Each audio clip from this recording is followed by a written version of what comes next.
sejarah hidup umatnya.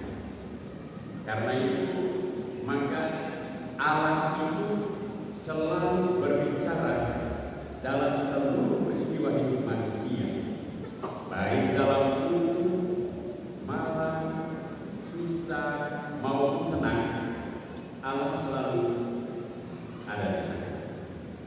Bacaan pertama melukiskan kisah penciptaan bumi dan segala isinya, dan kemudian puncak ciptaan itu nampak pada Allah menciptakan manusia, dan kepada manusia itu diberikan hak atau diberikan maklumat perintah untuk berkenan menguasai dunia dan segala isinya. Menguasai dunia dan segala isinya yang dimaksudkan dengan permintaan ini adalah bagaimana manusia mengolah dan menata alam ini sejauh untuk mendukung kesejahteraan dunia. Dan Allah mengisyaratkan bahwa alam itu suci, mulia, maka diminta juga sikap hormat atau respek manusia terhadap alam. Itu makanya orang mengatakan bahwa alam adalah bekas kaki alam. Alam adalah dalam bahasa Latinnya vestigia Dei, bekas kaki alam yang luhur dan mulia. Maka menghargai alam sama dengan menghargai pencipta. Allah pada saat menciptakan manusia memberikan dua hak yang perlu Bapak Ibu pahami. Hak pertama adalah hak prokreasi, hak untuk mencipta, hak untuk ikut mencipta. Maka yang biasa dibilang manusia adalah co-kreator Allah, sahabat pencipta Allah. Allah melalui hak ini diberikan kemampuan bagi manusia untuk menurunkan keturunan berupa generasi atau anak-anak. Yang kedua, Allah memberi hak kepada manusia untuk ikut menciptakan peradaban atau kebudayaan atau peradaban. Coba lihat ini. Ini semua dari hutan. Hutan dari mana ini loh? Kayu-kayu semua, bibit apapun bentuknya dari sini. Pasir dari sungai, semen dari hutan, tanah liat. Kemudian dikomposisikan sedemikian rupa sehingga menjadi semen dibawa di Gresik atau di mana saja. Dan ini semua, ini barang hutan yang karena pikiran ini maka manusia menciptakan tanah. Itu dibilang co-kreator. Allah, manusia adalah sahabat pencipta Allah. Yang berikutnya adalah hak inovasi, hak untuk bekerja dan mendatangkan kesejahteraan bagi manusia sendiri. Bekerja untuk kesejahteraan. Karena itu maka Allah mengisyaratkan ada 3 tujuan kerja. Pertama, bekerja untuk kesejahteraan supaya asap dapur tetap 50, supaya perut tidak pernah roncongan. Itu ya, kenyang. Kesejahteraan. Tujuan yang kedua adalah untuk meningkatkan citra dan martabat. Orang bilang itu ada satu orang mengatakan, dia bilang begini, ada 5 piramida kebutuhan Abraham Maslow. Kebutuhan yang tertinggi adalah harga diri, martabat, citra diri manusia. Kalau orang bilang kau kerja apa? Oh, saya bekerja di sini walaupun seorang pemulung, tetapi dari situ saya mendapat banyak fulus. Saya itu yang berikut. Tujuan ketiga adalah untuk memuliakan Allah. Maka manusia karena co-kreator, maka dia melalui kerjanya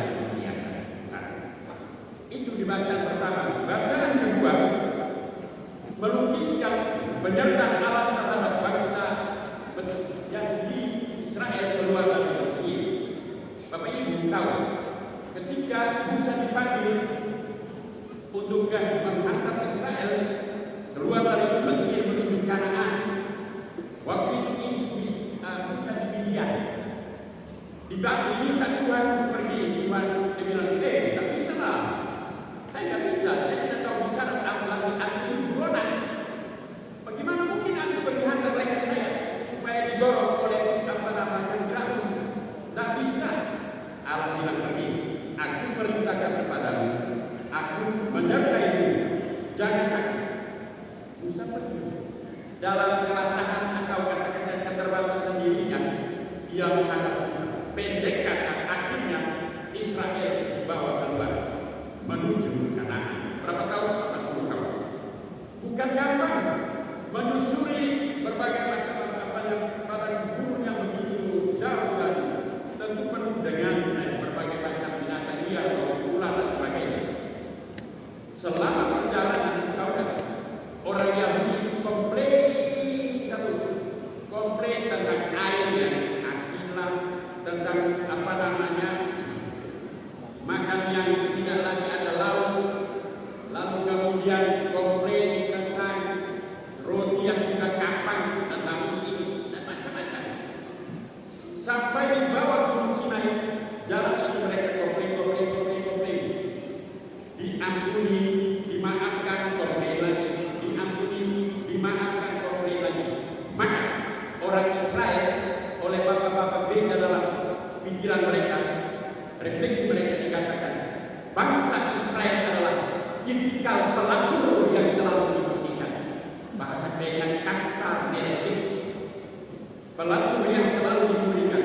Lacur murni, sampai di bawah gunung Sinai sana. Itu pun mereka pelacur dengan menyembah lembu emas itu. Jadi bayangkan, tetapi karena tipu mereka kan setia, mereka istilahnya tanda kutip melacur kasta meretrix. Tetapi Allah membimbing menyertai mereka menyeberang laut Keberau, laut Merah dan sampai mereka tembus ke daerah Moab dan kemudian menuju Gunung Nebo di sana. Bayangkan betapa Allah setia terhadap manusia kendati manusia tidak setia. Dalam satu lagu saya di Porok keberapa ya?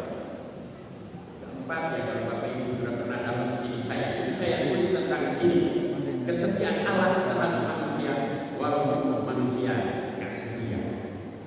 Kemudian bacaan ketiga, Allah meminta agar umatnya datang kepadanya dalam situasi atau kondisi apa aja. Datang minta, maka Allah akan menyampaikan belas kasih.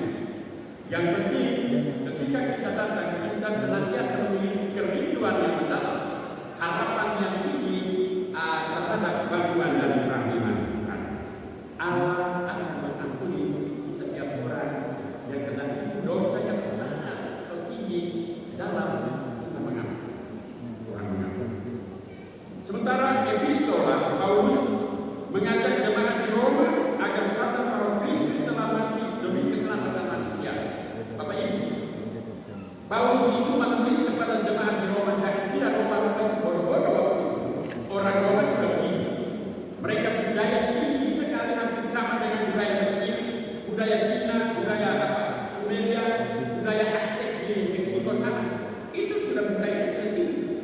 Nah, itu namanya mereka waktu itu sudah mengalami apa yang dikatakan proto-globalisasi. Jadi kita jangan kira globalisasi waktu kita alami saat ini. Oh tidak, globalisasi sudah dialami pada zaman sebelum Yesus. Namanya proto-globalisasi. Yang sekarang ini namanya globalisasi modern. Karena ditopang dengan berbagai macam teknologi, terutama teknologi transportasi dan komunikasi HP.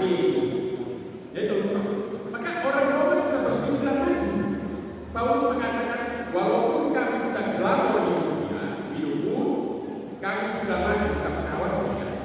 Semua keutamaan, semua kehebatan, semua teknologi dan budaya yang tinggi tidak mampu menjamin keselamatanmu. Yesus yang saya wartakan itu yang dapat menjamin keselamatan. ini Paulus meyakinkan mereka.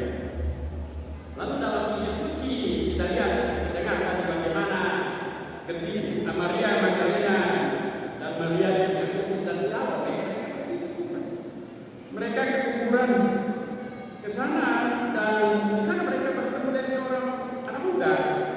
Terjadilah dialog, kamu cari siapa? Ya kami cari Yesus lah. Dia sudah mati. Dia nggak ada di sini lagi. Saya mau bilang ya, kamu pergi ke Galilea. Di sana dia tunggu, kasih tahu Petrus dan kawan-kawannya ke Galilea karena dia tunggu sama kita. Ke Galilea, kenapa ke Galilea? Karena memang pusat pelayanan Yesus itu di Galilea. Yesus sekarang baru datang ke Yudea di mana Yerusalem ada itu untuk bisa sembahyang di yang berbagi Allah. Tetapi sentrum pelayanan Yesus itu ada di Galilea, Nazaret sana dan sekitarnya. Maka dia minta ke sana. Nah di sana mereka akan mendapat maklumat untuk pergi mewafatkan Injil Tuhan, kabar gembira ke seluruh dunia. Mereka pergi ke sana. Nah pertanyaan yang paling mendasar itu adalah mengapa perempuan yang justru pergi ke kuburan, murid-murid di mana?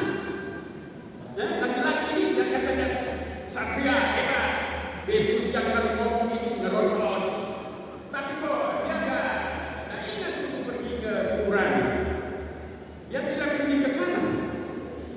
Petrus itu ngomong tadi dia hebat. Tetapi kita tahu murid-murid itu tidak pergi ke sana, tidak berpikir sejauh itu, karena mereka larut dalam kesedihan dan ketakutan, sehingga mereka tidak berpikir untuk ke kuburan.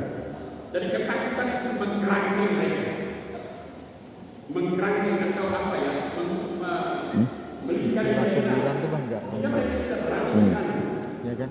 Ketika perempuan mempunyai Orang Yahudi itu tidak mereka mengenal tahu kuburan. kunjungan ke kuburan pasti membawa risiko. Mereka tahu. Tetapi perempuan itu nggak peduli. Mereka pergi. Mereka mampu mengatasi ketakutan mereka. Karena sadar bahwa ketakutan tidak boleh membekukan pertumbuhan iman mereka. Ketakutan kita ini sekali-kali diperbuat. Para murid baru kaget ketika perempuan itu menyampaikan apa yang mereka dengar. Nah nanti dalam minggu besok baru kita tahu Yohanes dan Yohanes mulai dari kuburan. Malah ini tidak disebut Injil Matius tidak pakai dan ungkapan ini. Baru mereka lari ke sana. Tapi itu disampaikan oleh perempuan. Kenapa perempuan justru ini kita harus tahu. Kenapa bukan para rakyat yang laki-laki semua tapi penakut dan apa ya cenderung tidak peka. Karena secara psikologis perempuan mempunyai insting yang lebih tajam. Itu perempuan, tapi jangan ngomong ya. Perempuan itu punya insting yang tajam. Insting yang tajam. Jadi kita boleh bohong, tapi dia tahu bahwa laki-laki itu bohong. Bahaya.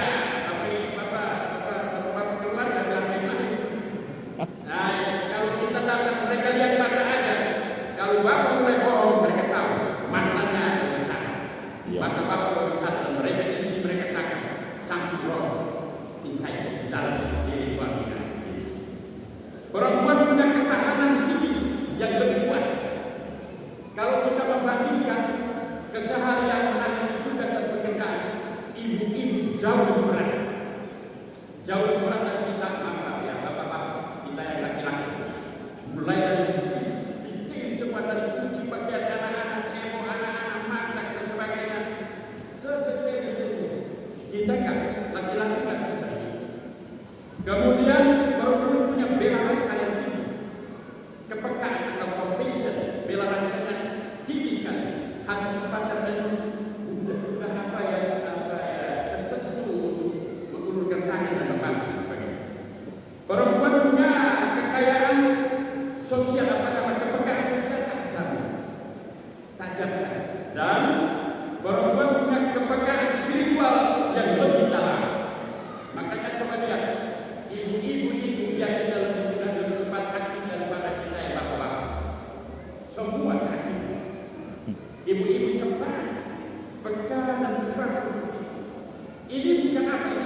menyaksikan kebangkitan Kristus. Itu perempuan.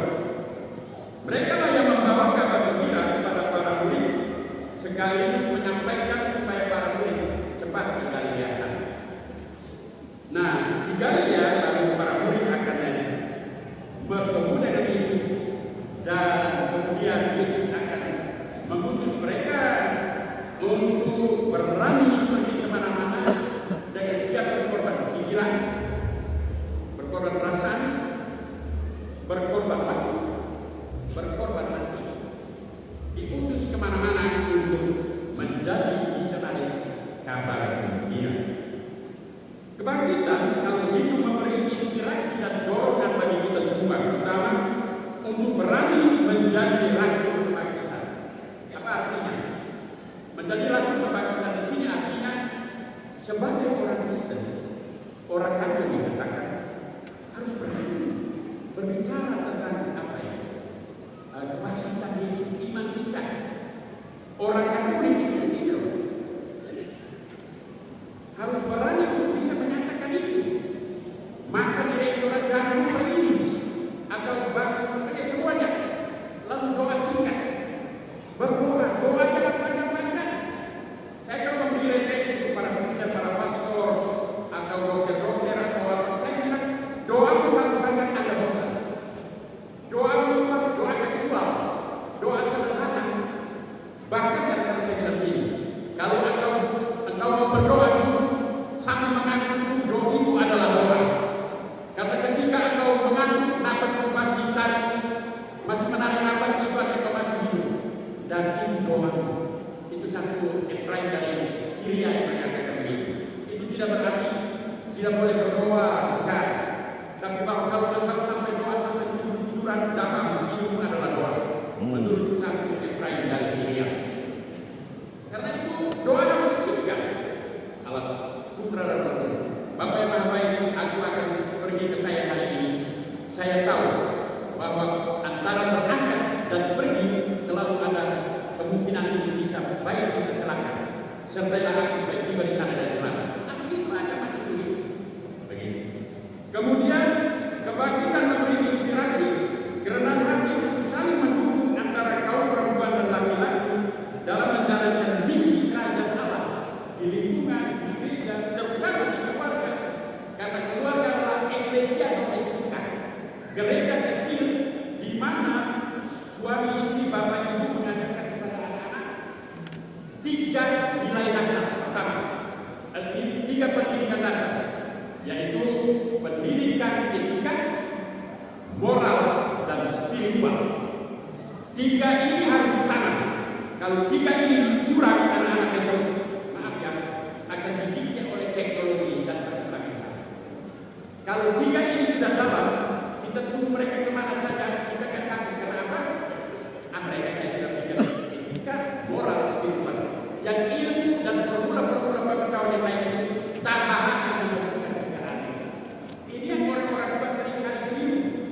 Mereka tidak mengerti ini, maka saya bicara tolong tanamkan nilai etika, moral, spiritual melalui anak dan para cucu supaya mereka jangan lepas.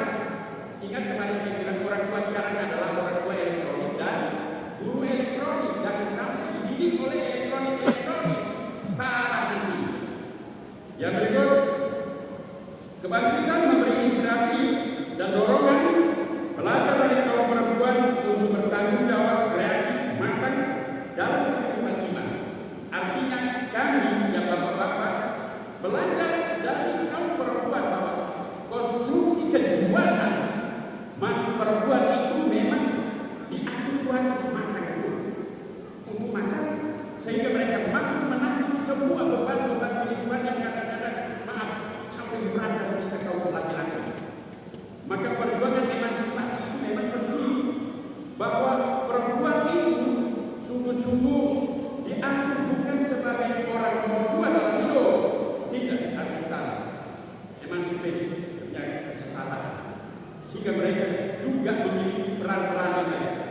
dengan kado yang bagus lalu kirimkan pergi. Happy birthday to you. Begitu dia buka tak lebaran. Ya Allah, apa itu? Tidak mungkin kalau orang memiliki kandungan cinta yang baik dalam dirinya, dia akan memberi yang terbaik bagi orang yang kecil. Ya, diri kita adalah hadiah bagi sesama. Aku kalau mau hadir di mana saja, aku tak perlu membagi diri dalam arti begini, memberikan apa yang dikatakan modalitas dalam diri, sapaan, senyuman, apalagi jam 10 kemudian sudah terima kasih, mohon ampun, mohon maaf dan sebagainya. Itu yang membuat kita akan menjadi hadiah bagi orang. Hadiah rasa, hadiah rasa, dan hadiah pengetahuan yang kita berikan kepada orang. Seringkali kita menempatkan diri bukan sebagai hadiah punya orang rosak dengan kita. Begitu dia bukan kita, dia sudah datang. Pasti dia akan buat mulai. Ini manusia dasar. Manusia datang ini. Kalau bilang itu malah. ibadat Gak malah. jam 1 Tapi itu kalau cuma 2 bilang jam. aduh, dia sudah datang. Pokoknya kalau dia ada Nah, gitu orang lah, yang biar bilang orang yang pastor tuh baik, ngerti kalau dia bahwa ada itu terasa memang kayak Tuhan Allah ada di antara dia renungan itu kan cuma singkat kemarin. kalau belum ada orang yang kita orang yang paling mungkin raga, itu artinya kita tidak pernah, kita nggak baik, nggak baik. Sekali lagi, jadilah hadiah bagi orang kapan dan di mana saja Anda berada. Karena hidup itu tidak bisa berulang dua kali. Sekali terjadi, jangan sia-siakan kehadiran itu sebagai kehadiran inspirasi yang membuat orang lain merasakan bahwa Tuhan ada dalam diri. Amin. Amin.